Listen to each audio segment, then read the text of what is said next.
10-minute murder.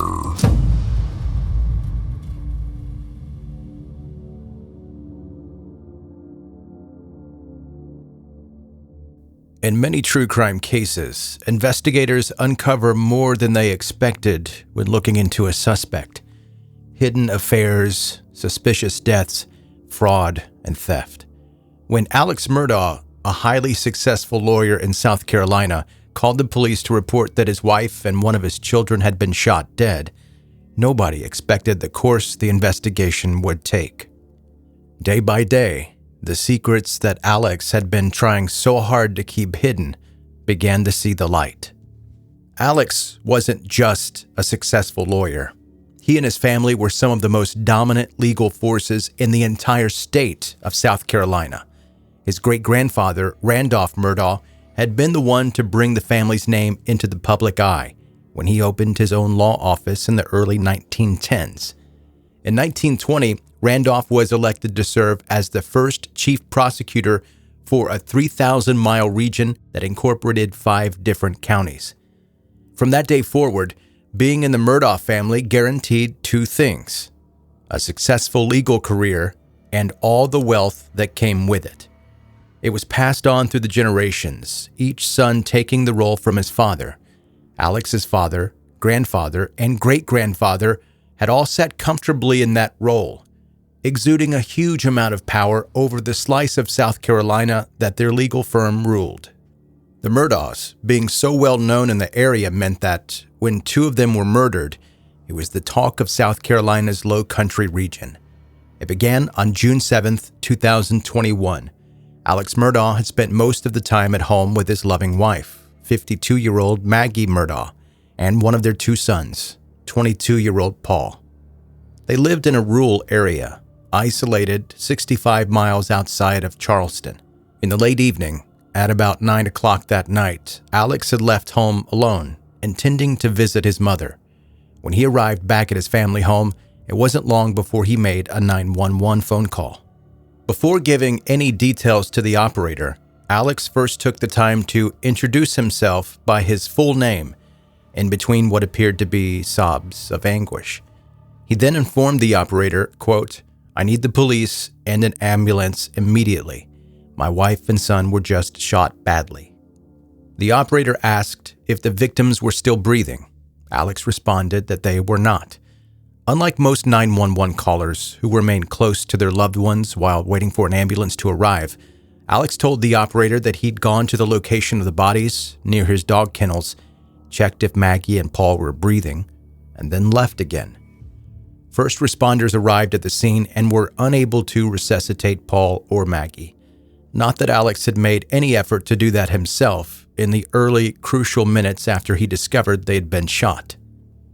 While talking to local law enforcement from the county sheriff's office, Alex informed the officers that he was concerned that Paul had been the target of the attacks. A few years ago, Paul was charged with several felonies due to his involvement in a boat crash. Paul had been severely intoxicated and behind the wheel of his boat, and had crashed into a bridge, killing one of his passengers, 19-year-old Mallory Beach. According to Alex, somebody had been making threats to Paul ever since the crash. Alex told the police that he believed the person who had been making the threats might have been the shooter. One part of Alex's story was easily confirmed. Both Maggie and Paul had been fatally shot, and multiple shell casings from the same weapon were found at the scene. However, other evidence was hard to come by. Officers scoured through footage from neighbors' surveillance cameras, but as time went by, the investigation appeared to come to a standstill.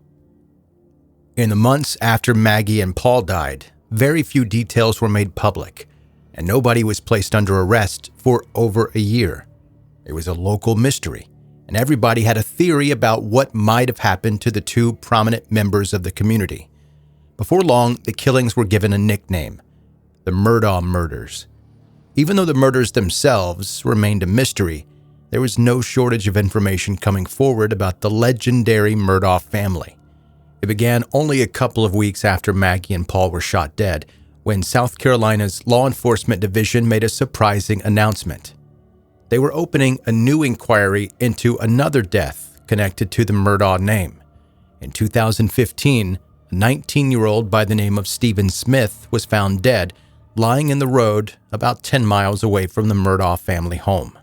Stephen's family never received any closure. From the start, the entire case, to put it simply, was weird.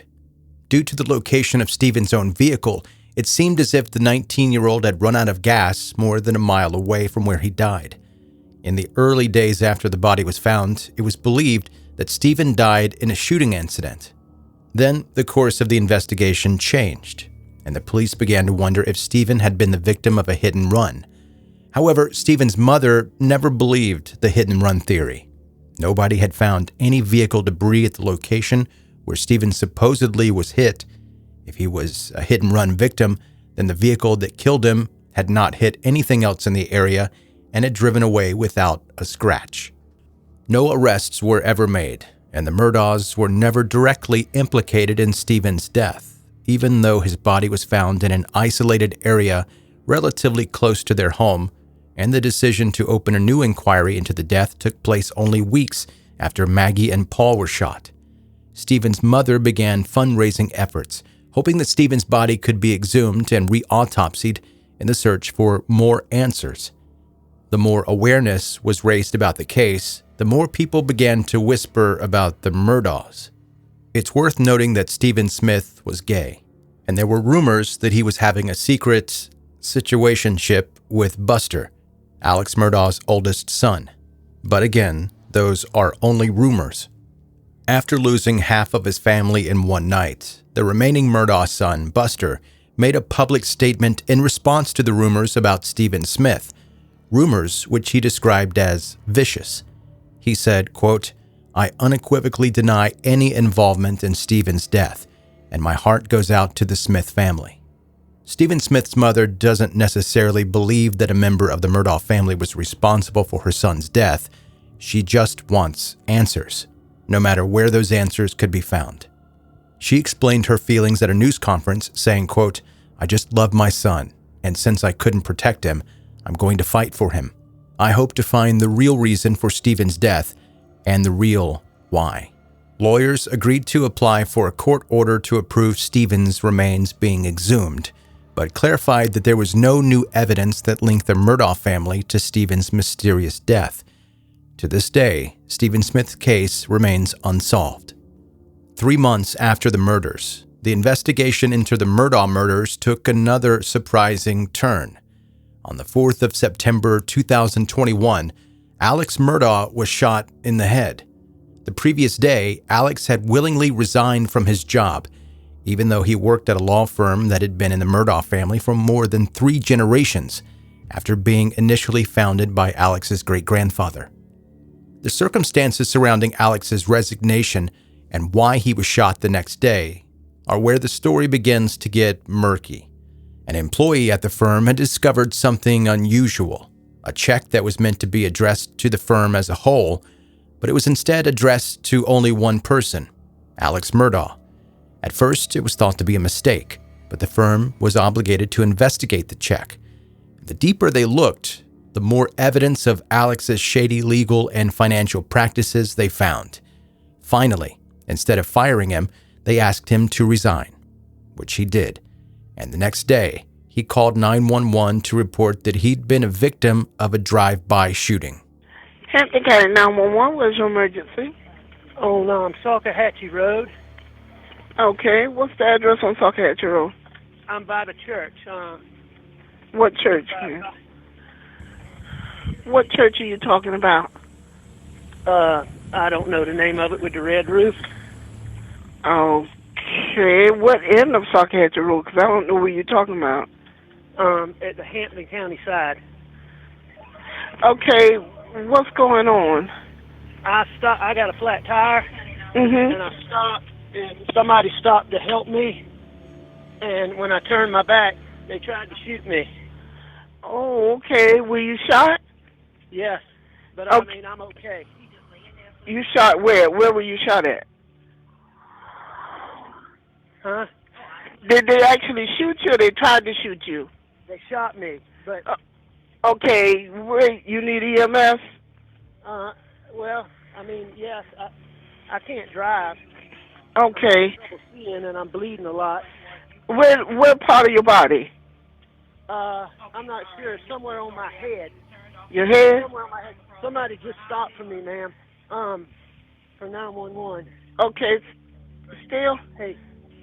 Okay. And what's your name? I'm still here. I'm still on the line with you. What's your name? Alex Murdaugh. Alex Murdaugh? Yes, ma'am. And you see you were driving, you got a flat tire, somebody stopped to help you and they shot you? Well, they pulled over, yes, ma'am, like they were going to help me.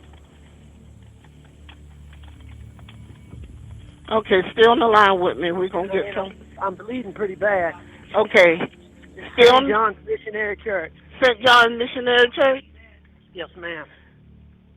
And can you give me a description of the person that shot you or shot at you?